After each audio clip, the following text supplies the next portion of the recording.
Here we go.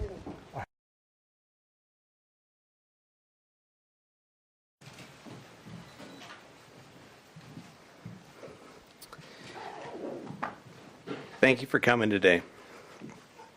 Last night, in conjunction with the Pennsylvania State Police, the Federal Bureau of Investigation, detectives arrested 28-year-old Brian Christopher Kohlberger in Albrightsville, Pennsylvania, on a warrant for murders of Ethan, Zana, Madison, and Kaylee.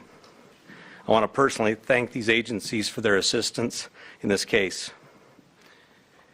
Kohlberger resides in Pullman, Washington, and is a graduate student at Washington State University.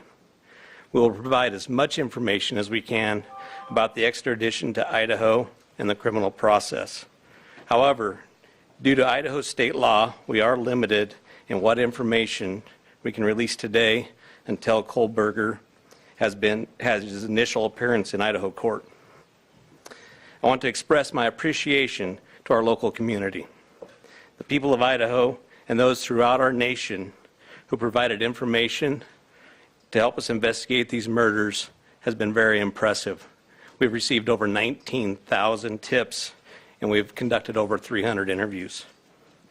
To recap this case, on the evening of November 12th, Kaylee and Madison arrived home at about 1:56 a.m. after visiting a local bar and street food vendor. Ethan and Zana were at the Sigma Chi house before arriving home around 1:45 a.m. The two surviving roommates had also been in the community but returned around 1 a.m. On the morning of November 13th, a 911 call was made at 11:58 a.m. reporting an unconscious person at the residence. The call came from inside the home from one of the surviving roommates' cell phones. Moscow police responded and found 2 victims on the 2nd floor and 2 victims on the 3rd floor. On November 17th, autopsies were conducted and the Latah County coroner confirmed the identity of the 4 victims. The cause and manner of death was homicide by stabbing.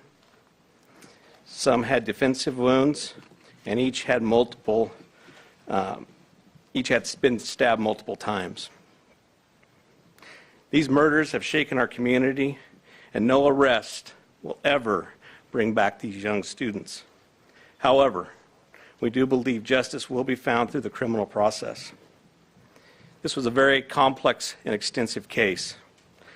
We developed a clear picture over time, and we stand assured that the work is not done. But be assured the work is not done. This has just started. Since November, we have remained laser focused on pursuing every lead in our pursuit of justice for the victims and their families. I recognize the frustration with the lack of information that's been released. However, providing any details in this criminal investigation might have tainted the upcoming criminal prosecution or alerted the suspect of our progress. We will continue to provide as much information as we can as the process moves forward. Today, I want to specifically thank our dedicated Moscow Police Department detectives, patrol officers, the Idaho State detectives, the Idaho State troopers, and their crime lab technicians and scientists, and the Federal Bureau of Investigation for the resources and personnel to conduct this massive investigation. It was the dedication of them and the persistence and the numerous hours that led to an arrest. Fortunately, these highly skilled people worked together as a cohesive team to solve this case. I also want to thank our community and the nation. Over the past 6 weeks, I've been continually reminded of how much our community cares. Locally, public support has been exceptional with kind words, food for investigators, and letters of support. You will never know how much your words of encouragement help us through these trying times. I appreciate each of you and each of your kindness. Agencies and individuals from across the nation have reached out to us to express their support to this department. I'm reminded how our Moscow community, our families, and the nation has been impacted by this daily. Finally, I do want to thank our media partners for the help. You kept this in the news, you helped us with tips, you kept things going, and we truly appreciate that. And you are the product of those 19,000 tips that we received, which is an impressive number. I would like to invite Bill Thompson, the county prosecutor, up at this time.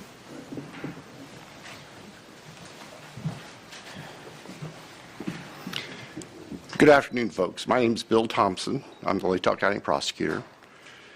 And it's sad to be here, but happy to be here at the same time. As Chief Fry indicated, a criminal complaint was filed yesterday here in Latah County, charging the defendant, Mr. Kohlberger, with 4 counts of first-degree murder, in addition to felony burglary, which involves entering the residence with the intent to commit the crime of murder. Mr. Kohlberger, and let me preface, there is a pending case now in court, and I and my office and the investigators have to live with the restrictions that our Supreme Court places on pretrial publicity. That said, I promise you we will share with you, through the court process or otherwise, whatever we are allowed to. I just appreciate your patience on that. The factual basis for the charges are summarized in what's called a probable cause affidavit that is on file with the court. According to the rules of the Idaho Supreme Court, that is sealed until Mr. Kohlberger is physically back in Latah County and has been served with the Idaho arrest warrant. At that time, we expect that that affidavit will be available to you so you can share the true facts with all of your readers and your watchers and your listeners and all of the people who are interested and really need to know what's going on. So please have patience with us on that. We hope to get that to you as soon as we can. As far as Mr. Kohlberger, I can share with you that he is a graduate student at Washington State University and has an apartment residence over at Pullman. He has had an initial appearance in front of a judge in Pennsylvania. He is being held without bond, and the warrant from our magistrate judge here also provides for no bond. We understand that he's scheduled to be back in court in Pennsylvania next Tuesday afternoon, and that a public defender has been appointed for him there. The process at this point is, since he was arrested in another state, he has the opportunity to either waive extradition and return voluntarily to the state of Idaho, or if he prefers not to waive extradition, then we will initiate extradition proceedings through our governor's office. If we do that, it can take a while for him to get here. So again, I'm asking for your patience and understand that's just the way the system works. Once he gets here, he'll have an initial appearance with our magistrate. They'll deal with issues such as making sure competent counsel is representing him, and the case will be scheduled for further hearings. Your primary source of factual information is going to be the court record, because that's what the Supreme Court says we need to refer you to. So please pay attention to what's going on in court and have people there to watch and hear what's being said. As an attorney, myself and my office, we are limited on what we are allowed by the courts to say outside of the courtroom. So please just work with us. Finally, as the chief indicated, this is not the end of this investigation. In fact, this is a new beginning. You all now know the name of the person who has been charged with these offenses. Please get that information out there. Please ask the public, anyone who knows about this individual, to come forward. Call the tip line. Report anything you know about him to help the investigators and eventually our office and the court system understand fully everything there is to know about not only the individual, but what happened and why. Next, I'll introduce Colonel Ked Wells from the Idaho State Police. Thank you. Well, good afternoon. My name is Kedrick Wills. I serve as the director of the Idaho State Police and certainly want to express our appreciation for your attendance here today. These tragic murders took 4 young, vibrant lives from our community. Nothing we do can bring them back. The only thing that we can do in law enforcement to honor their memories that we know of is to bring this to a successful conclusion. This has been a very difficult time for the families, the university, the community, and the state of Idaho. However, it is also proven that communities come together in tough times. Certainly appreciate the support of the local community and our national audience that has been following us as our investigators have worked through this case. I'm thankful also to you, the media partners, who have helped keep this case in the forefront that generates the tips and we hope will continue to generate information that will help us to a conclusion of this proceeding. I'd like to express our appreciation on behalf of the Idaho State Police to Chief Fry, his leadership, and the entire Moscow Police Department for the way that they handled this from the very beginning. He directed the right people to the right positions that led us to this conclusion today. I've had the utmost confidence in this investigation and in Chief Fry as well as in Mr. Bill Thompson and the Latah County Prosecutor's Office, who've been a great partner throughout this. Nothing has deterred the commitment of the investigators who've worked on this case, regardless of the organization they represent. It's been very trying and very difficult, as you know, that it has been on those investigators as they do the tedious work that they're so good at doing. The partnerships is what's led here as well. The partnerships between Moscow Police Department, I'd like to express our appreciation with the Federal Bureau of Investigation, specifically the Special Agent in charge out of the Salt Lake City Division, Dennis Rice, and also the work that happened in the last 24 hours in Pennsylvania with the arrest with the Pennsylvania State Police and Colonel Evanchik with the Pennsylvania State Police. We appreciate what they've done across the nation to help us as well. As Bill shared, this investigation is far from over. In fact, I appreciate what he shared, that this is not an ending, but rather a new beginning. The difference now is, as he shared, that we are dictated what information we can share by the court process and by laws in our state of Idaho. And so we will share, as he shared, Mr. Thompson is absolutely committed to share everything he can share through the court process. We've got to make sure that we don't get in front of that process. And we really deeply appreciate everybody's support here. The relationships that were forged here and the partnerships that were forged have led to this. And based on that is why we're here today. And we continue to believe that the best way we can honor these 4 lives that have been taken is to make sure that we have a successful outcome here. One of the partnerships that's been forged throughout this is a partnership with the University of Idaho, and on that I'd like to introduce the president of the University of Idaho, Mr. Scott Green.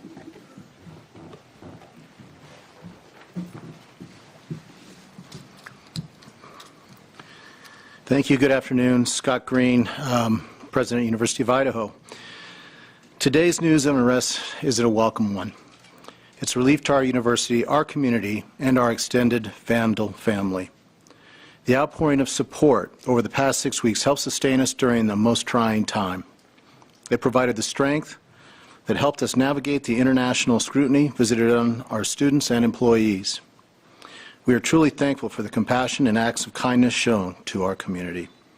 Kindness is contagious, and it provided the light that reclaimed ground lost to evil and darkness. We first want to acknowledge and thank Governor Little for the early promise of financial support that enabled the university to secure our campus and focus on helping our students and our employees in the wake of the crimes. We also appreciate the Idaho State Police and the highly visible security presence that brought comfort and calm to a community shocked and confused by the senseless crimes.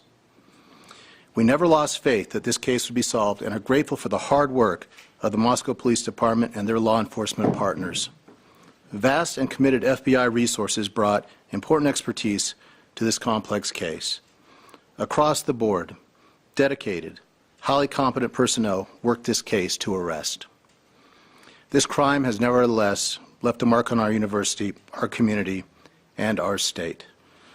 While we cannot bring back Maddie, Kaylee, Zaina, and Ethan, we can thoughtfully and purposefully carry their legacy forward in the work that we do. Our students come first, and that was proven each and every day of this investigation. We are committed to safely delivering the college town atmosphere, campus experience, and high-touch quality education for which the University of Idaho is known. With time, we will heal.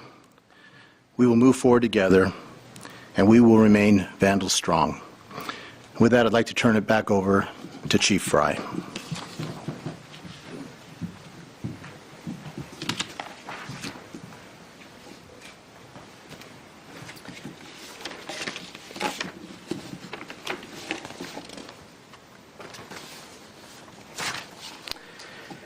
So now we will open the floor to questions. However, I want to remind everyone, as Prosecutor Bill Thompson explained, any factual information regarding the arrest of Kohlberger is currently sealed per Idaho law and will not be released until he has appeared in an Idaho court. Please formulate your questions accordingly. I recognize there are a lot of questions, and I will try to answer as many of them as I can. Is there an evergreen or Argonaut reporter? Lauren Patterson, Northwest Public Broadcasting, Spokane Public Radio. I realize the records are sealed. I guess I'm not too familiar with how it works, but can you tell us what tip, what lead, what piece of evidence really led you all the way from Idaho to the suspect in Pennsylvania? As I've said in the past, that's part of our investigation, and we won't be releasing that at this time. We will have those answers. We'll have them as soon as we can make those available to you. Then a quick follow-up and a two-parter. Is our community safe, or is law enforcement still on the search for other suspects who might be involved in this attack? What I can tell you is we have an individual in custody who committed these horrible crimes, and I do believe our community is safe, but we still need to be vigilant, right? We still have talked about this in the past. We always need to be aware of our surroundings and make sure that we're aware of what's going on.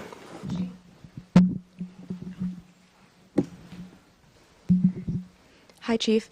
How soon into the investigation did police and law enforcement begin to spot Mr. Kohlberger as a potential suspect? And a follow-up, how many tips, if you can say, were specifically related to Mr. Kohlberger? To the tip part, honestly, I can't answer that question, so I'm not even going to speculate on that. On the other part, that's part of our investigation, and it will come out. I'd like the mic to please come right over here. Thank you. Dana Griffin with NBC News. Can you confirm that Kohlberger asked whether or not anyone else had been arrested when he was in custody? I cannot confirm that, or I'm not sure of that information, but that would still be a part of our investigation. Did CODIS initially return any hits on this guy? That's still part of our investigation. That will come out. If we could get somebody over here, please. And then one final question. Is there any message to the online sleuths who slandered and harassed people who they believed were responsible? There was a lot of speculation going on, and we've always said from the very beginning that we're the official message that comes out, and to pay attention to what we're putting out there to the press. I'm Nancy Liu with News Nation, and we were over at the house this morning, and you told us that the remediation would begin today. It was suddenly stopped. Can you tell us why? Yes. The house cleanup has been halted, and that came by a legal request from the court. Christina Corbin, Fox News. Chief, have you identified a motive? That is part of the investigation, and that will come out as we continue the investigation. But what we still ask is for people to continually send us things in the tip line. We are still looking for more information. We're still trying to build that picture, just like we have stated all along. We're putting all the pieces together, and that will help.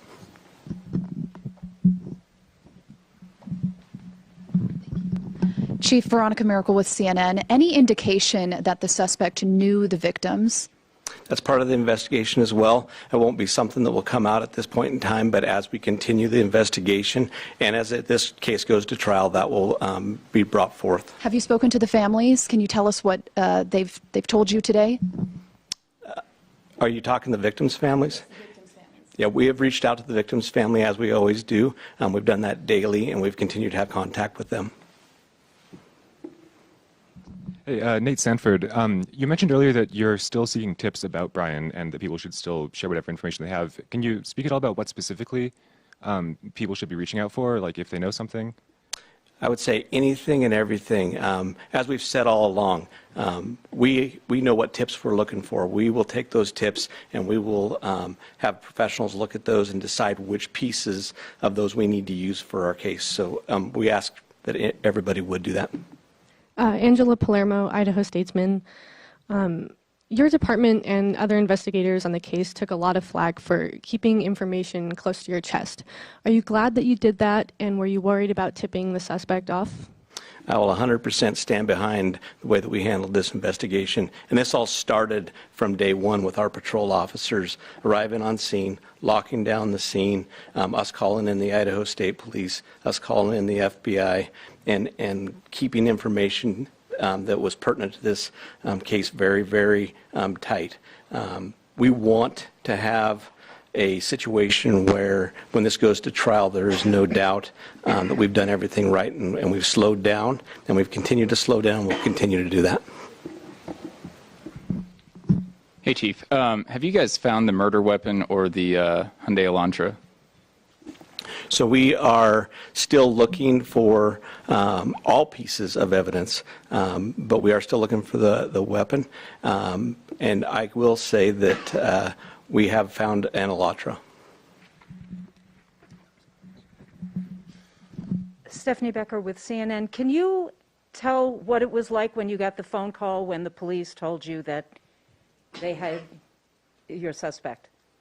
I can tell you, for a lot of law enforcement, it was a fairly sleepless couple of days with, as we were leading up to everything that we were doing. But what I can tell you is I have faith in those agencies across the nation. I have faith in our officers. I have faith in the FBI, and they did a great job. But sure, there was some times, even throughout the day, that we were always concerned. Hi, Chief. Don Ubak is CBS News. Can you talk a little bit more about the suspect's connection to Pennsylvania? All I know is that he lives in Pennsylvania.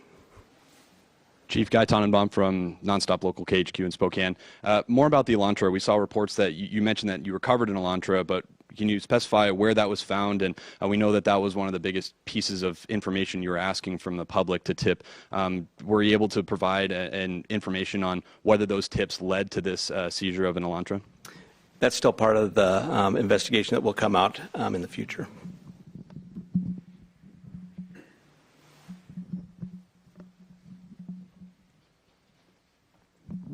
Chief Glenn Mosley, Idaho Public Radio here in Moscow. The additional police presence in town and on campus, semester's coming. Is that going to continue? You will continue to see state troopers in the area. You know, we're talking to Latah County as well. You will see a presence of us that we're always have up on campus. We have assigned officers to that. So you will continue to see a law enforcement presence. I'm going to take two more questions. Hi, Chief. Julie Scott, ABC News. Can you tell us if you eventually had a license plate number to the Elantra and how you tracked it to Pullman? That's still part of the investigation that will come out.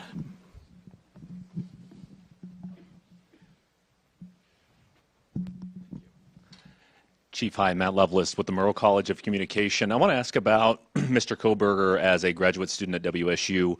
Are you aware of if he returned to campus after November 13th? And have you had any communication with departments on the WSU campus about his attendance? So some of that is going to be followed up as we continue our investigation. We'll be asking some of those questions, but that'll come out in the near future. So what I do want to do is I want to thank you all. You really have been the national voice for us. You've given us the opportunity to get many, many tips, and I do appreciate everything you've done, and we'll continue to look forward to working with you in the future on this. So I'd like to thank you for that and thank you for your time.